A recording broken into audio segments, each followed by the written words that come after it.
Hello, and thank you for joining us on Sunday worship. And as you know, we need to get our Bible. Even though, once again, we're not here physically at church, God's Spirit, He's right with you as well as He is with me. So would you get in the attitude of worship and show God how much we love Him?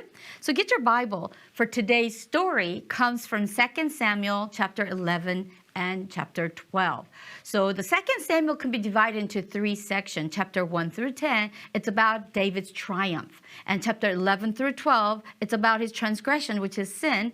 And then from 13 through 24, it's about troubles because of all of that. So if you would do me a favor, get your Bible ready to worship. Oh, can I remind you what we did last week? It was about God's covenant. Even though we're not perfect, God's truth is faithful and He's always there with us. So would you join us in worship? Stand up and sing along and praise along and listen and join me right back. Hi, boys and girls. Thank you. As you can see, David was a warrior. He should have gone out with his team and fought, but instead he stayed behind and ended up sinning.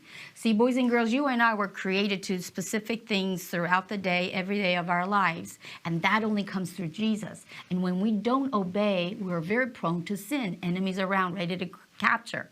Now, back then, everything, the king palace was on top of the hill. So when he looked down to his city, he was able to see everything. So when you're on top, you can see it all. So David, when he went out on his roof, he saw a beautiful girl taking a bath. He should have seen that and says, oh no, and turned around and asked God for help because we can't do it by ourselves. But instead, he let his eyes gaze and ended up sin. Thought came in, it formed, and it produced sin. See, one sin doesn't stop at one sin. It continues to escalate, and one sin leads to another. And that's why David felt very, very sad, because he ended up having Bathsheba's husband died, right? So how do we know how David felt? And even though he didn't say anything, because chapter 11 and chapter 12, there's a gap about a year. But we know he felt horrible because he wrote 2 chapters in Psalms 32 and Psalms 51. And in it, you can see all the grief he goes through. See, boys and girls, when we do something wrong, what do? We hide, we avoid parents, or we avoid people. We try to isolate ourselves. That's what sin does. And sin captures you. God created us to be free in Him because He loves us, but sin tie us and make us bound. So let me show you what sin does. When we do one thing wrong, we think we're okay, but it's not. Because that one sin makes you lie again and do something else and put this knot. So I'm making a knot because sin makes us feel bound and we are knotted and we are tied. We're like this. We're bound, we're tied, we are not free. So how do we know it? Let's go to Psalms 51, verse 3. It says, for I know my transgression. My sin is always before me. Against you, you only have I sinned and done what is evil in your sight, as you are right in your verdict and justified when you judge. So God said wages of sin is death, and that's why Jesus had to die on that cross to pay for our wrongdoings so that we wouldn't have to. So that's how much God loves us. So David, when Nathan approached David and gave him parable story, he didn't deny. He said, that's me. I am sorry. And that's repent, saying, God, you are right, I'm wrong, and you are really, really sorry in your heart. That's true repentance. So I'm going to ask Daniel to help me to hold that, because now David's sin has bound him, but he repented. This represents the love of Jesus, what Jesus did on the cross. And he says, Lord Jesus, I was wrong. I'm sorry. It takes a good, smart, wise person who loves Jesus to say you are wrong and ask for repentance. And this is what happens. When you repent, well, you are so free, it went off the table. So you become very, very free, like this. Thank you, Daniel. So boys and girls, would you join me? Think about it. Ask the Lord, can you search my heart and my mind? Is there anything I did that I sinned that I need to repent? And then go to God and say, God, you are always right. I'm wrong.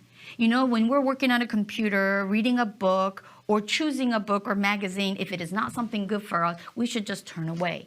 Instead of being like David, gaze into and causing sin, especially through computer. We should close our eyes, close it off, and don't budge. So let's pray.